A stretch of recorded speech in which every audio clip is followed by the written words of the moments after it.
ഇനി കലോത്സവ വിശേഷങ്ങളിലേക്കാണ്. കലകളാരവത്തിന്റെ വിവരങ്ങളുമായി ന്യൂസ് മലയാളത്തിന്റെ പവലിയനിൽ നിന്ന് സേതുലക്ഷ്മിയും സംഘവും ചേരുന്നു. Athira, good morning. സേതുലക്ഷ്മി സംഘമാണ്. സംഘം നിങ്ങളെ ഉദ്ദേശിച്ചേട്ടോ. ഇത് ഞാൻ മറക്കില്ല. ഓക്കെ, നമ്മൾ ഈ പറഞ്ഞ പോലെ നമ്മുടെ പവലിയന്റെ മുൻപിൽ നിന്നല്ല, MT നില എന്ന് പറയുന്ന ഒന്നാമത്തെ വേദിയുടെ മുന്നിൽ നിന്നാണ് നമ്മളിപ്പോ ചേരുന്നത്. 63ാമത് സംസ്ഥാന സ്കൂൾ കലോത്സവം ഇന്ന് 3ാം ദിവസം.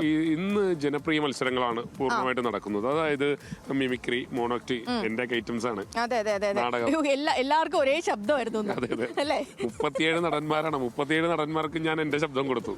അങ്ങനെ ഞാൻ വെറൈറ്റി. അതായത് ഇന്ന് മിമിക്രി ഉണ്ട്, മോണോക്ടി ഉണ്ട്, ഒപ്പം തന്നെ നാടകമുണ്ട്. അങ്ങനെ ജനപ്രിയ മത്സരങ്ങൾ കൂടുതലായിട്ട് നടക്കുന്ന ഒരു ദിവസമാണ് ഇന്ന്. ഇന്നലെ നേരത്തെ നമുക്ക് നൃത്ത ഇനങ്ങളായിരുന്നു കൂടുതലായിട്ടുണ്ടായിരുന്നത്.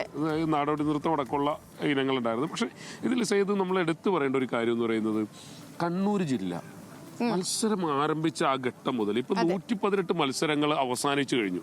ആ 118 മത്സരങ്ങൾ അവസാനിച്ചിട്ട് ഒരു സെക്കൻഡ് പോലും, അല്ലെങ്കിൽ ഒരു മത്സരത്തിൽ പോലും കണ്ണൂർ ജില്ലയെ പിന്നിലാക്കി മുന്നോട്ട് കയറാൻ മറ്റു ജില്ലകൾക്ക് കഴിഞ്ഞിട്ടില്ല. പക്ഷേ അവിടെയും പോയിന്റ് വ്യത്യാസം എങ്ങനെയാ?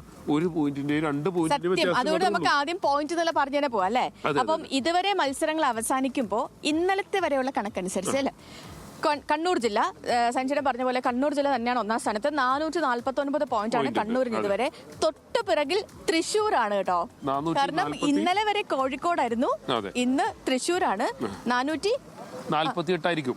ഒരു പോയിന്റിന്റെ വ്യത്യാസം മാത്രമേ ഉള്ളൂ. പറഞ്ഞില്ല അങ്ങനെ.